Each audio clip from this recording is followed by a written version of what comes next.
After releasing my Witcher 3 mod showcase videos, I received a lot of requests to make a tutorial on how to install them. So I think it's finally time to make one and show you installation methods that will work with almost every mod for The Witcher 3. In this video I'll show you where to download mods, which tools you should use, how to install mods manually and how to deal with conflicts. Not these types of conflicts. Why you bully me? The whole process of modding The Witcher is pretty simple, although it does require two essential skills. The first, and by far the most important, is the ability to read. The second is basic computer literacy. If you've got both of those, you're on the right track. So subscribe to the channel, leave a like, and let's install some mods. Every Witcher 3 mod I've ever showcased was downloaded from Nexus Mods. It's a place where you can find a ton of mods for thousands of games. Every uploaded file is scanned through VirusTotal, which gives at least some sense of security.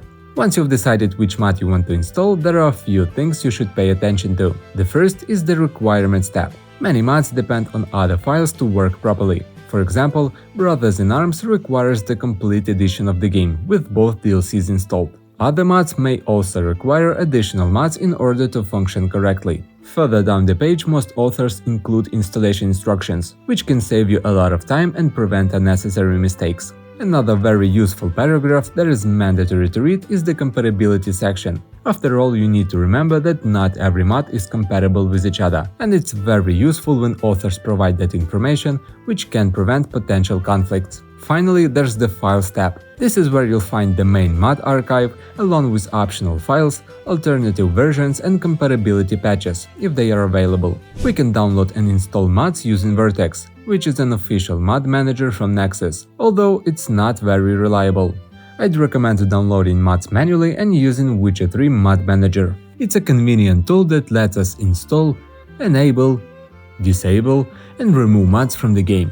In short, it does everything you'd expect from the Mod Manager. After downloading and launching the program, all the links will be in the description, it will ask you to locate the Witcher 3 executable file. For convenience, it even tells you where to find it. Simply navigate to a game folder and select the appropriate file. By default, the Mod Manager asks for the DirectX 12th version. However, if your GPU doesn't support it or you don't want to use ray tracing, you can simply open the regular x64 folder and select the executable from there instead. Once that's done, you're ready to install your mods. Just find the mod archive you downloaded and drag and drop it into this window. The message about script merger will pop up, but we'll come back to that later. As you can see, we have a few buttons here and there, and also three panels: the mod list, load order, and status. The mod list displays every mod you've installed. The load order panel lets you set the priority in which the game loads your mods. You don't need to set a priority for each mod. Even more so, don't set any priority unless the mod requires it. That's why it's important to read the installation instructions. Priority starts at 0, meaning a mod with priority 0 loads before a mod with priority 1, which in turn loads before priority 2, and so on. You can have multiple mods with the same priority, and in most cases that's completely fine. Load order is important only for related mods. One more piece of advice: don't install dozens of mods at once. Install them one at a time and make sure each one works before moving to the next. It takes a little longer, but it will save you from fixing dozens of errors later. Now let's go back to that message about script merger we saw earlier. Script merger is an essential piece of software because it merges conflicting script files, and we definitely don't want to do it manually. Download it and extract it wherever you like. Then go back to Witcher 3 Mod Manager, click on Settings, choose Configure Settings, and press Change Script Merger Path. In the window that opens, navigate to the Script Merger executable and click Open. Once that's done, these two buttons should be fully functional, allowing you to launch either the game or Script Merger directly from the Mod Manager. Here, it asks for the Witcher 3 directory, so just paste the path here or click the three dots and browse to the folder. At the moment, the window is empty, because there are no conflicts to merge. So let's install another mod. I'll drag and drop Brothers in Arms into the Mod Manager. Now head back to the script merger and click Refresh above the left panel. From here, the process is very simple. Tick all the available checkboxes and click Create Selected Merge at the bottom of the window. The program will take care of the rest. During the merge process, these small windows will appear. Simply close each one when it pops up. Sometimes they can open behind other windows, so you wouldn't see them.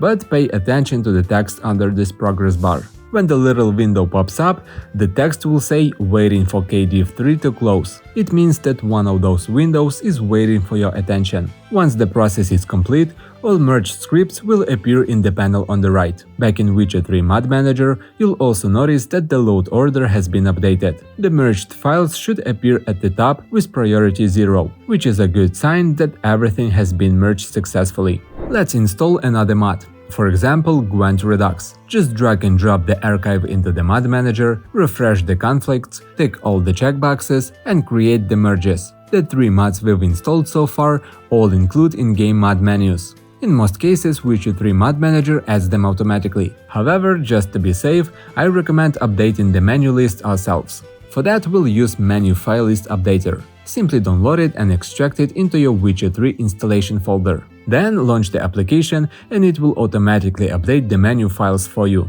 After it's finished, you should see the mods we've just installed listed here. Keep in mind that not every mod will appear in this list, only those that include their own in-game mod menu.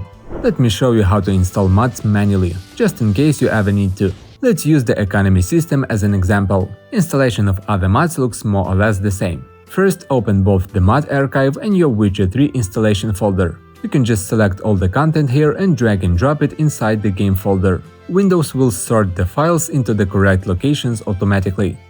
But I don't trust Windows, so I usually do it file by file. The contents of the mods and DLC folders go into their respective folders inside the game directory. The same applies to the bin folder.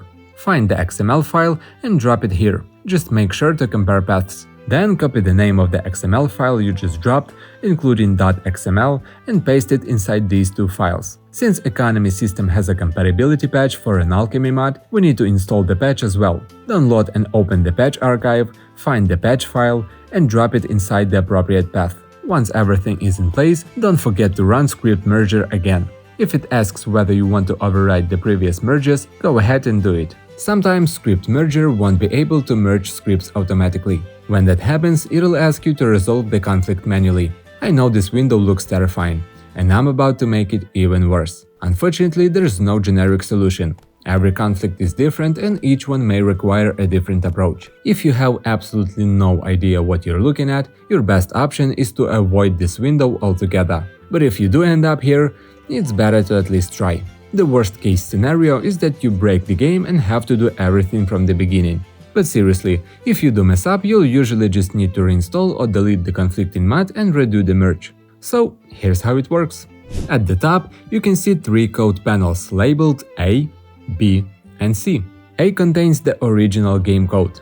B contains the version that's currently being used, usually from another mod that's already installed. C contains the changes introduced by the mod you're trying to merge. At the bottom you'll find the output panel. This is the final merged file and every change you make will be reflected here. There are 2 ways to resolve conflicts. You can edit everything directly in the output panel, or you can do it through these panels at the top. I'll show you both methods and you can decide which one you prefer. In the output panel, conflicts are marked with these red messages. Clicking one will display the corresponding conflict above. For this example, I want to keep the changes from panel C, so I'll right-click here behind the bracket and choose Line from C. As you can see, the red conflict marker has now been replaced with the selected line of code. Now let's look at the second method. Here we have another conflict. If you compare the code, you'll notice that A and C are identical. In other words, one of the mods has changed the original code, while the newly installed mod is trying to restore it back to the vanilla version. In this case, I want to keep the changes made by the already installed mod, so I'll simply select B a few times. If you ever make a mistake or this yellow highlight jumps to another conflict, don't worry, you can always use these arrow buttons to move back and forth between conflicts. Once you've resolved everything, click the Save button and close the window. As you can see, the whole process is rather repetitive and not nearly as complicated as it might seem at first. Like with anything else, practice makes perfect. The more mods you install, the more comfortable you'll become with the process. I hope you didn't follow along with this video. Before you start installing mods yourself, watch it at least twice, just to be safe. I will assume you did, so congrats, now you know how to install the Witcher 3 mods. On the screen you'll find my mod showcase videos, so feel free to pick some of these mods and put your newly acquired skills to the test. Thank you for watching, and I'll see you next time.